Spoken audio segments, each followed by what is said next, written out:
Day 17. Hey, this is Sharon, and I'm your daily reader from First Baptist Church of Machesney Park, where we take you on a journey through the Bible, reading 3 to 4 chapters a day, about 10 to 15 minutes that will take us through the entire Bible in 1 year.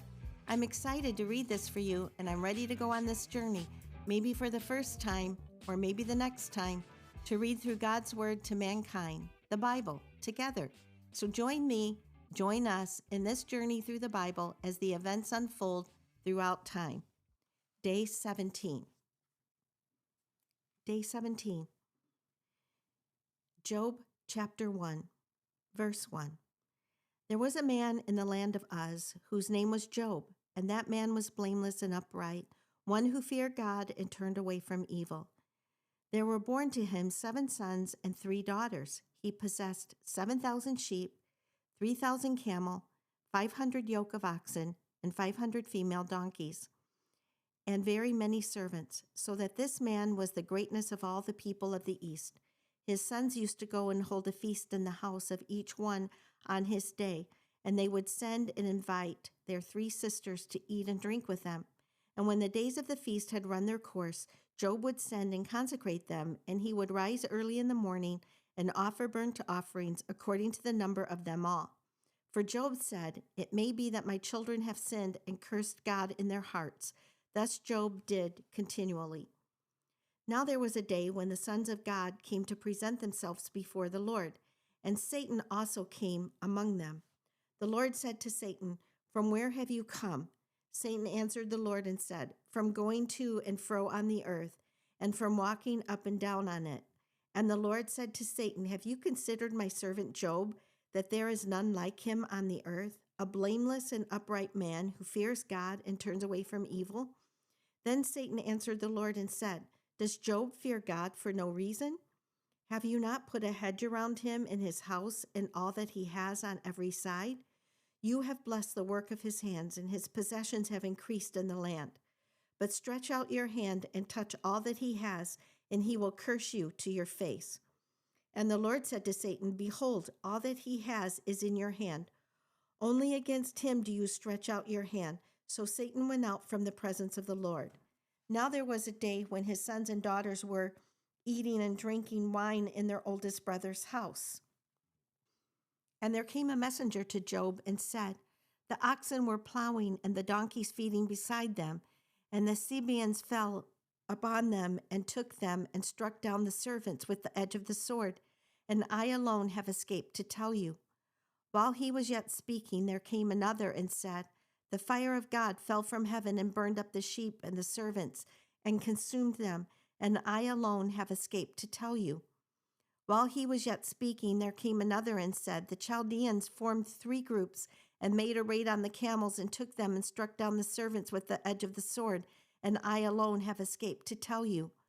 While he was yet speaking, there came another and said, "Your sons and daughters were eating and drinking wine in their oldest brother's house, and behold, a great wind came across the wilderness and struck the 4 corners of the house, and it fell upon the young people, and they are dead, and I alone have escaped to tell you."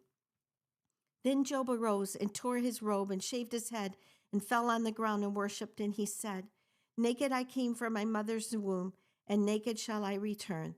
The Lord gave, and the Lord has taken away. Blessed be the name of the Lord." Chapter 2. In all this, Job did not sin or charge God with wrong.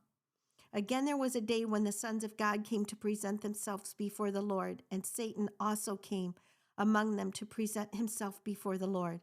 And the Lord said to Satan, From where have you come?" Satan answered the Lord and said, "From going to and fro on the earth, and from walking up and down on it." And the Lord said to Satan, "Have you considered my servant Job, that there is none like him on the earth, a blameless and upright man, who fears God and turns away from evil? He still holds fast his integrity, although you incited me against him to destroy him without reason." Then Satan answered the Lord and said, "Skin for skin, all that a man has he will give for his life. But stretch out your hand and touch his bone and his flesh, and he will curse you to your face." And the Lord said to Satan, "Behold, he is in your hand. Only spare his life." So Satan went out from the presence of the Lord and struck Job with loathsome sores from the sole of his foot to the crown of his head. And he took a piece of broken pottery with which to scrape himself while he sat in ashes. Then his wife said to him, "Do you still hold fast your integrity? Curse God and die." But he said to her, "You speak as one of the foolish women who would speak. Shall we receive good from God? And shall we not receive evil?" In all this, Job did not sin with his lips. Now, when Job's 3 friends heard of all this evil that had come upon him, they came each of his own place: Eliphaz the Temanite, Bildad the Shuhite, and Zophar the Naamathite. They made an appointment together to come to show him sympathy and comfort him. And when they saw him from a distance, they did not recognize him. And they raised their voices and wept, and they tore their robes and sprinkled dust on their heads toward heaven. And they sat with him on the ground 7 days and 7 nights. And no one spoke a word to him, for they saw that his suffering was very great. Chapter 3. After this, Job opened his mouth and cursed the day of his birth, and Job said, "Let the day perish on which I was born, and the night that said a man is conceived. Let that day be darkness. May God above not seek it, nor light shine upon it. Let gloom and deep darkness claim it. Let clouds dwell upon it. Let the blackness of the day terrify it. That night let thick darkness seize it. Let it not rejoice among the days of the year. Let it not come into the numbers of the months. Behold, let that night be barren. Let no joyful cry enter it.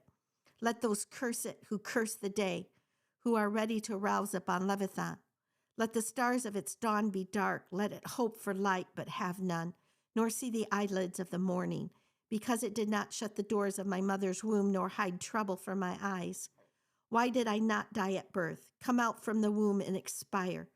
Why did the knees receive me, or why did the breasts that I should nurse?